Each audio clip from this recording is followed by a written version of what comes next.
Well, welcome to Camp Letterman, folks. Rick and I are standing off of the screen so you can see what's left. Camp Letterman is private ground, and you're not permitted to go back there. We asked permission occasionally from businesses around us to go back there, but we were unable to obtain them today. Camp Letterman is on York Street, coming out of Gettysburg. It's across the street from the Haas's restaurant, the giant supermarket, and what's the name of that hotel? I forget. The Hilton Garden Inn? The Hilton Garden Inn are in Camp Letterman. You're not allowed in there, and it's under contract to be purchased. So we're standing outside in a parking area where we're perfectly legal to be, and you're looking into the fields of Camp Letterman. Some of you may see a stone building out there, which is in the middle, and this is the temporary tertiary hospital. General hospital. Right. That we're going to talk about. Let's walk in and show them. Now, we want to thank licensed battlefield guide Phil Lechak, has done a lot of work on this, and he's done some work for us on Camp Letterman. So we always stand on the shoulders of giants, sure, and we come here to do it. And speaking of giants, this is what Camp Letterman looks like. Right, this is Camp Letterman as it existed in 1863, superimposed on a 2021 map. Here's the giant food shopping center.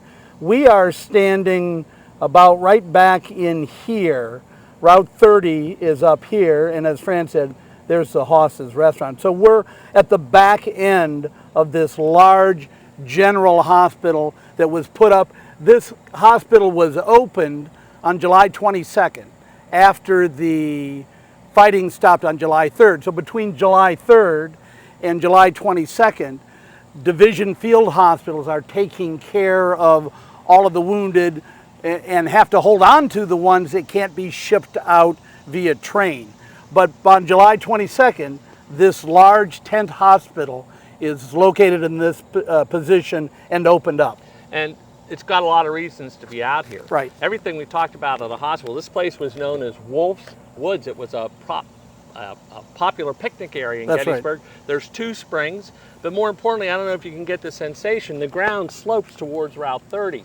Now, the permanent marker is on Route 30. I would tell you, if you want to go see it, be very careful. Route 30 is a busy traffic, but you'll see it. It's one of the stone markers, and it's out there. Where is it, Rick? I can't see it. It's right here where the red X in the map is. So you can see your backside is right to Route 30. There, you can pull off there. We would just urge you to be cautious. Be cautious and go up there. But this was a very popular place for a couple of reasons. It has water. It has good ventilation. But more importantly, the Confederates destroyed the bridge going into town. Right. And there's a railroad that comes in. Is it on here? Right here. So what do you need? We told you need water, you need open ground, and you need transportation. And that's kind of what's going to happen here at Gettysburg. Now, normally, like Rick said, you would go from the Hummelbaugh farm and you would go to Harrisburg or York or Washington, but there were so many. And this is more of Letterman, and also Letterman, Lafayette is going to leave. Guild is going to leave. But there's going to be Confederate prisoners taken care of. Yeah, there for sure are. You know, when the Union Army was here at the end of the battle, they had over 600 surgeons. When the Union Army pulled out of here, they only left 106 surgeons behind to care for 21,000 wounded. Now, many of those 21,000 wounded were shipped out within a couple of days. But as we said earlier, Jonathan Letterman felt that you needed to protect people from further injury and further sickness by moving them too soon. So that's why this hospital came into being. And this place treated well over 4,000 patients over the period of time that it was here.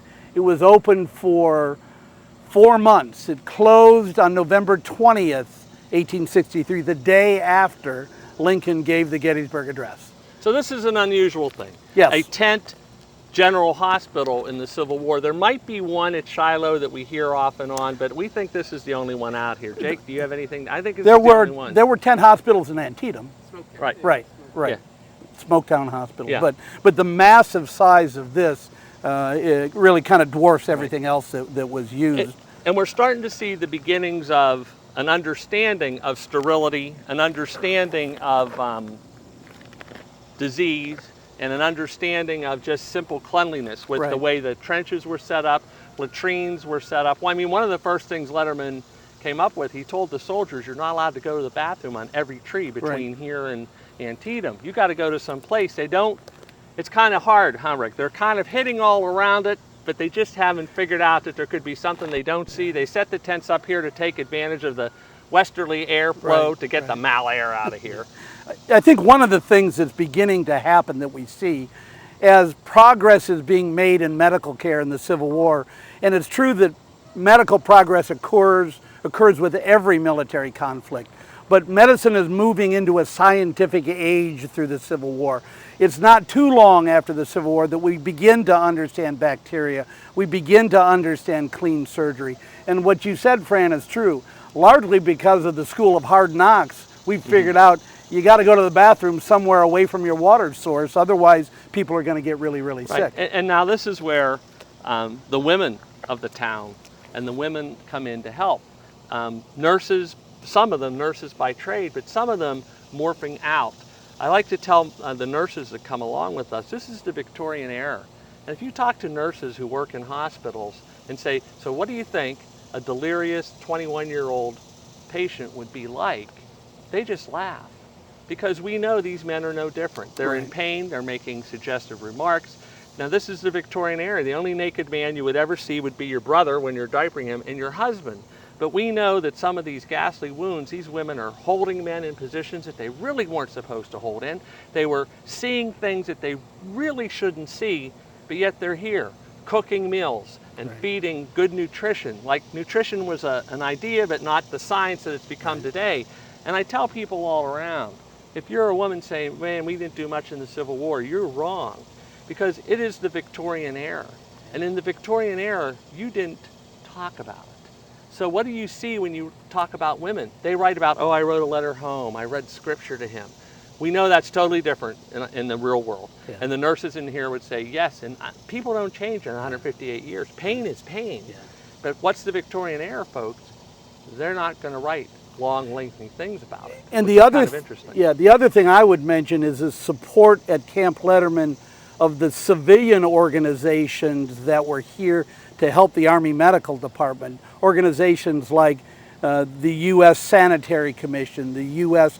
Christian Commission, think Red Cross or YMCA. Now, a lot of the care that's being done here is a good example of a cooperative project between the military, who was at this point willing to accept their help, and also the civilian organizations that work and there. unsung heroes, Herman Haupt, I'm just going to bring in the railroad guy who is smart enough to fix the railroads and bring supplies up and take wounded out. This is a massive thing. We talk about Camp Letterman as tents, but it's truly a community taking care of people. It's almost an industry in and of itself. Now you've got some pictures, Fran, that were taken while Camp Letterman existed. So finally we have surgery. Yeah, and so surgery was done here, but it was often what I would call revision surgery. An amputation was done and became infected, maybe gangrene had set in, and unfortunately you have to take the arm or the leg off up higher. But there wasn't the degree of surgery done here that there would have been at the division field hospitals. This is more a tertiary hospital. With this photo, probably some of these are staged, but this one probably is not, because you can actually see the blood coming down off of the operating room table, which is set up outdoors with a large group of people observing what's going on. No masks. No masks, because why would you need a mask? There's a bucket of water there to catch blood and probably to wipe off the instruments. And of course the surgeon's wearing an apron. So surgery was done out here, but it wasn't the around the clock, non-stop like stuff. The Pammelbach one. Right, exactly. That wasn't supposed to be. Right, exactly. Yeah. One thing before Rick reads this, one thing that has always engaged us up here is this little spot right here. So we're standing about right here. So it'll be behind us in this way. Yeah, the Soldiers National Cemetery, we have the honor of doing tours in the Soldiers National Cemetery. The Soldiers National Cemetery at Gettysburg was intended only for Union soldiers. I contend that the first Soldiers National Cemetery, folks, is the one here at Camp Letterman. Now, at Camp Letterman, you were buried in the way you died. At Camp Letterman, you'll find a guy from Massachusetts between the soldiers from North Carolina, Virginia, Pennsylvania, New York.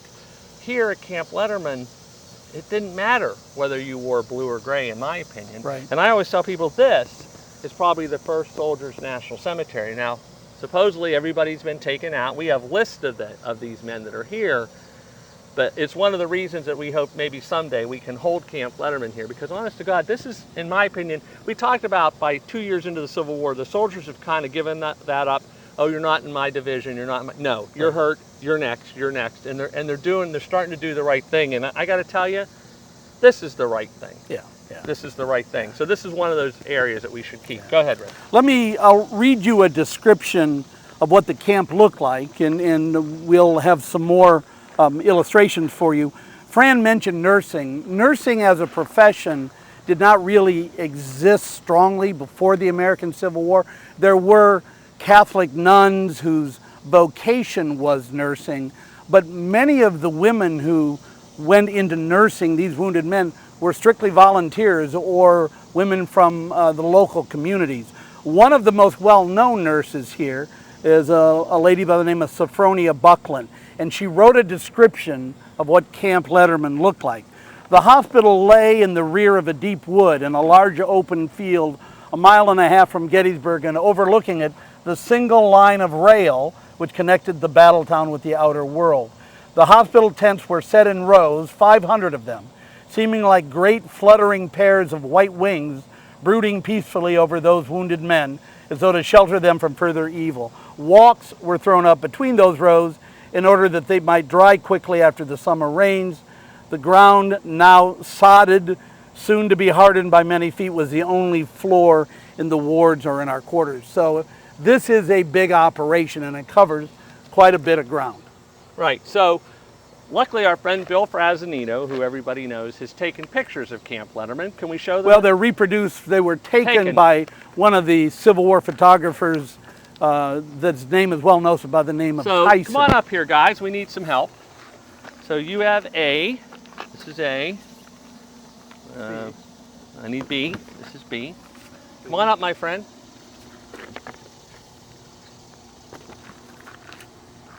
You're C.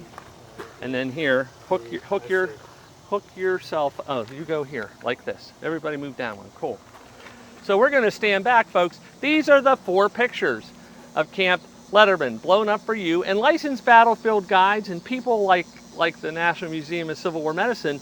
We are forever taping these photos together. Now these photos, in all actuality, we're not going to spin the camera, should be behind the camera looking that way, but take a look. We have 4 photos that are spun together. I don't know, Rick, doesn't make sense to me. These photos were taken probably in September after the hospital opened in July. Basically from a stage where, it's my understanding, there was in essence a USO show up on that stage. Hope. Yeah. So actually, as is always fun with Civil War photos, if you look into the background, you can see things like the courthouse and different structures on the battlefield. Now, when you work at a hospital and you have a good friend who's a Civil War person named Greg Dulac, who understands photos, and you show these to Greg, and you say, hey, Greg, can you put Camp Letterman together the way it's supposed to be? Yeah. This is all those photos put together, folks. You're seeing Camp Letterman as it's supposed to be. One of the interesting things, Rick, lower the picture, it's photo 1, photo 2A, 2B, and C. There's only 3 views, and that's what Greg said when he started to put them together. I want you to notice here the tent flaps open with the little old nurse standing here, and here's the group of men, and that's the 2 that went together. And you can see the camp is sloped down. You can see the drainage ditches in here. But when you look at those 4 photos, folks, it's 3 photos. Yeah. 2A, 2B. Now what Greg did, he put everything together. He adjusted the height. He fixed the light on it to see. But you're seeing Camp Letterman. There's a couple of things we can see. We can now see that there's 3 beds in each section, right here. 1, 2, 3 beds, 2 sections. So each tent has 24 people in it. We also can see in this photo, there's an outside ward. And Rick and I figure that's somebody that may have consumption or for some reason that they are outside. But folks, this is Camp Letterman. in all its glory. Yeah, Thanks, guys. really a panoramic view of the camp, taken from more down closer to Route 30. But it gives you an idea of the size and breadth of the hospital. Now, as I mentioned, this hospital closes on November 20th, 1863. By then, virtually all of the soldiers have either died or gotten well enough to be transported to buildings that are going to serve as rehab hospitals. So the Letterman plan, and we've followed it from the wounding on the battlefield to the division field hospital to the general hospital. So, Fran, let's pick up with our 4 soldiers, maybe 3, who were injured at the wheat field on July 2nd with the 148th Pennsylvania and their ultimate outcome. Right. Now we know Forster's buried over there. He's not here. Right. He's buried at the Hummelbaugh farm. He's beside General Barstow. Letterman. Let's talk about this guy. This is our wounded in the liver. Okay. Yeah. So this is Mr. Green. Now Green, he's wounded July 2nd in the liver. Rick, we've kind of said he'd have bled to death. He's not doing that. He is going to be discharged from Camp Letterman on July 16th, but he will die in Baltimore on July 15th. And it says... July when? August 15th, okay. I'm sorry. Yeah. August 15th, and from his pension record it says complications of the wound. So this is kind of a unique thing, right? He's wounded on July 2nd. He's going to live for, what, 6 weeks? Yeah. So the complications of that wound probably relate to infection. That's what I would think. Right. He's got a seeping wound in his abdomen with no antibiotics, and we know that blood does a lot of things. And one of the things it does, it supports bacterial growth. When you read about these soldiers dying even 10 days, 2 weeks, and certainly out at 6 to 8 weeks after their injury, you know they didn't bleed to death from an injury to a major artery or to their brain or to their heart. Almost assuredly, Fran, infection is what caused those. Now, once in a while, an infection can lead to major bleeding, and I think that happened to one of our guys. Now, the only thing with this guy, his wife Sarah, he's going to leave 5 children. He has a 2-year-old, a 4-year-old, a 6-year-old, and an 8-year-old when he dies. So even though we talk about soldiers, you got to remember there's an extended. It's like dropping a pebble into the water. So there's 5 children now whose father has lived for a while and has passed away here. Let's save James Beals for last. This is the other guy. This is the hip wound. Go ahead. Yeah, Jack Bayard, shot in the hip. He dies here at Camp Letterman on August 3rd, so almost a month and a day from when he was injured. And again, I would just suggest that most likely that's from an infection process. The pelvis is full of all sorts of things like the large intestine, the rectum, that can certainly lead to infection. And I would imagine that that's what happened to him. And probably one of the best things, one of his comrades, a guy named T.W. Morton, said the loss of Jack was a personal loss to every man in the company. Now, we tried to find his grave in Bellefonte. Yeah, it's somewhere up there, but we were not able to find it. This is the one that kind of bothers us most. This is James Beals. This is our 18-year-old who had an arm amputation. Yeah, it should be a survivable wound. Now, Rick, he's going to die. He's going to die on August 8th. What happens to him? Well, I would imagine what happened was one of 2 things. He either got infected and gangrene, and that killed him from what we call sepsis or blood poisoning, or the infection may have weakened the artery in the amputation stump, and he hemorrhaged or bled to death, and that's extremely difficult to control and would lead to a quick death from bleeding, even at that late date. Correct, and that's exactly what his medical record says. It says died of death, secondary hemorrhage that began on August 7th. Yeah, so the day before that. And we've talked about this upper arm area. Why is death so terrible up there? What's happening to this tissue now? Well, at this point, the tissue, the soft tissue, the muscles, the lining of the muscles is getting infected. The bone end may be infected. And as this starts to go into the muscles, it weakens and the tissue sloughs. And once that brachial artery, the main artery in the upper arm that's been tied off at the time of the amputation, once the infection gets into that, if it blows open again, which it can do, you can't, as a surgeon, you can't control that like you could on July 2nd when he had his amputation. Right, so on July 2nd, it's like clamping a rubber hose. Yeah, and if it's on August 7th, it's like clamping pasta. I Right. mean, it just It's not going to work. it's not going to work. Right? And we'll tell you from our work, we get to this point with major trauma today. Yeah. It's a gut-wrenching, terrible feeling, and you can almost feel the surgical staff on the 7th one. It won't stop bleeding. Yeah. We can't stop it, and it's going up into his chest, which would be unheard of. Right. Now, Mr. Bills, he is buried in Camp Letterman, Section 4, Grave 14. He is between a soldier. It's a North Carolinian, Bills from Pennsylvania, and a soldier from Wisconsin, and he is buried in the Soldiers National Cemetery. He's reburied up in the Soldiers National Cemetery. Row C, grave 85. But if you go to look for him, his grave's mislabeled. It's in the 142nd PA. He's in the 148th. So, now the sad point of this is he's 18, and I'm not sure his mother would even have the funds to bring him home. So he rests with us. But if you go to look for him, he's there, but he's not. You won't find him in the 148th, 142nd, which is common. That just seems almost unfair that he gave his life, but yet his headstone doesn't have the right etchings on it. Yeah. So folks, we're going to end. I'm going to turn it over to my friend Rick. Listen, on behalf of the National Museum of Civil War Medicine, thank you for having us here today to let a couple of retired medical professionals talk to you a little bit. But there's one closing thing that Rick needs to do, and then we're going to step away. And I would, again, heartfelt thanks to the staff from the National Museum of Civil War Medicine, located in Frederick. Fran and I have been there a number of times. We would urge everybody who's got any interest at all in this, please visit the museum and even consider supporting the museum. Like all museums now, it's everybody's struggling a little bit, but these people tell this story the best that I've ever seen in my travels, and a special interest in this. Let me close. Wait, one thing. It was me. So when I was trying to get that funnel done, I needed close-up pictures for my guy. So I'm the one that triggered the alarm when I went in with my phone to get close-up pictures of the funnel.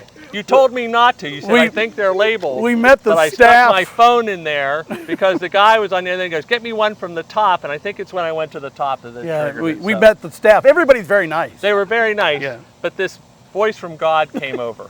Please get out of you're not allowed in the display. But I'm sorry. As we close, I just want to read something that brings us to full circle, I hope. And it's, again, emphasizing what the medical staff in this type of a setting did for these men. And it's about the story of the hospitals. The story of the hospitals is symbolic. It is the end of battle and the end of war. It is not a Confederate story or a Union story. There is no North or South hidden in the meaning of the hospitals. It is a story of Americans coping against almost insurmountable odds for the common good. It is the story of hundreds and thousands of acts of individual kindness, of bravery and courage, of charity and love, and faithfulness and patriotism. And with that, we'll close, and thanks so much for coming on tour with us to Gettysburg to talk about medical care. Thanks so much for watching, everyone. I hope you enjoyed this playlist of videos for our latest installation of our On Tour series here at Gettysburg with Rick and Fran. I know I had a good time being out here with them. Just some incredible insights, and you know, I hope you all learned and enjoyed the program. You can go back and watch it as many times as you want, of course, or check out some of our other On Tour playlists that we have on our channel. As always, you can subscribe in the lower right-hand corner of your screen, become a member of the museum if you want to help support programming like this, and a huge thank you to Rick and Fran for coming out and doing this for us. We can't thank them enough for that. They did a great job. So thanks so much for tuning in, and we'll catch you next time.